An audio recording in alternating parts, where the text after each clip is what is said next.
Assalamualaikum warahmatullahi wabarakatuh.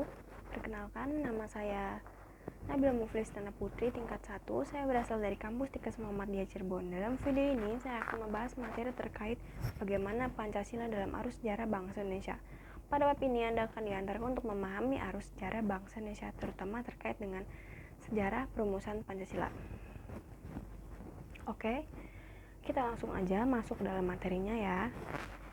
Nah, poin pertama, periode pengusulan Pancasila. Sebagaimana Anda ketahui bahwa salah seorang pengusul calon dasar negara dalam sidang BPUPKI adalah Insinyur Soekarno yang berpidato pada tanggal 1 Juni 1945. Pada hari itu, Insinyur Soekarno menyampaikan 5 butir gagasan tentang dasar negara, yaitu yang pertama, 1. Nasionalisme atau kebangsaan Indonesia. Yang kedua, internasionalisme atau perikemanusiaan. Yang ketiga, mufakat atau demokrasi. Yang keempat, kesejahteraan sosial. Yang kelima, keutuhan yang berkebudayaan. Nah, lanjut ke poin kedua yang berjudul yaitu periode perumusan Pancasila. Sidang kedua BPUPKI dilaksanakan pada tanggal 10 sampai 16 Juli 1945. Sidang itu membahas tentang pembukaan hukum dasar yang kita kenal sekarang sebagai Piagam Jakarta. Pada alinea keempat Piagam Jakarta itulah terdapat rumusan Pancasila yang isinya adalah 1. Ketuhanan dengan kewajiban menjalankan syariat Islam bagi pemeluk-pemeluknya. Yang kedua, kemanusiaan yang adil dan beradab. Yang ketiga, persatuan Indonesia. Yang keempat, kerakyatan yang dipimpin oleh hikmat kebijaksanaan dalam permusyawaratan perwakilan. Yang kelima, keadilan sosial bagi seluruh rakyat Indonesia. Kita lanjut ke poin ketiga, yaitu periode pengesahan Pancasila.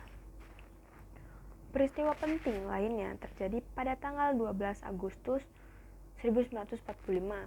Ketika itu, Soekarno, Hatta, dan Rajiman Modiodiningrat dipanggil oleh penguasa militer Jepang di Asia Selatan ke Saigon untuk membahas tentang Hari Kemerdekaan Indonesia. Lalu, pada akhirnya dicetuskanlah proklamasi kemerdekaan Indonesia itu pada tanggal 17 Agustus 1945.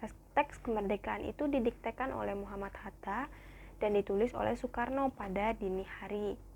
Nah, rancangan pernyataan kemerdekaan yang telah dipersiapkan oleh BPUPKI yang diberi nama Piagam Jakarta akhirnya tidak dibacakan pada tanggal 17 Agustus 1945 karena situasi politik yang berubah. Nah, harus diketahui ya bahwa sehari setelah proklamasi kemerdekaan Indonesia, yaitu tanggal 18 Agustus 1945, PPKI bersidang untuk menentukan dan menegaskan posisi bangsa Indonesia dari semula bangsa terjajah menjadi bangsa yang merdeka. PPKI yang semula merupakan badan buatan pemerintah Jepang, sejak saat itu dianggap mandiri sebagai badan nasional atas prakarsa Soekarno. Anggota PPKI ditambah 6 orang lagi dengan maksud agar lebih mewakili seluruh komponen Indonesia. Nah, 6 orang itu adalah Wirantakusuma, Ki Hajar Dewantara, Kasman Singodimedjo, Sayuti Melik, Iwakusuma Sumantri, dan yang keenam Ahmad Subarjo. Nah, selanjutnya ada putusan-putusan PPKI yang dihasilkan. Yang pertama, mengesahkan Undang-Undang Dasar Negara yang terdiri atas pembukaan dan batang tubuh naskah pembukaan berasal dari Piagam Jakarta dengan sejumlah perubahan. Batang tubuh juga berasal dari rancangan BPUPKI dengan perubahan juga. Yang kedua itu memilih presiden dan wakil presiden. Yang pertama Soekarno dan Muhammad Hatta. Yang ketiga, membentuk KNIP yang anggota intinya adalah mantan anggota PPKI ditambah tokoh-tokoh masyarakat dari banyak golongan. Komite ini dilantik tanggal 29 Agustus 1945 dengan ketua Kasman Singodimedjo. Nah, Sekian pemaparan materi dari saya. Saya berharap video ini sangat berguna dan sangat bermanfaat tentunya untuk teman-teman sekalian yang menonton video saya ini.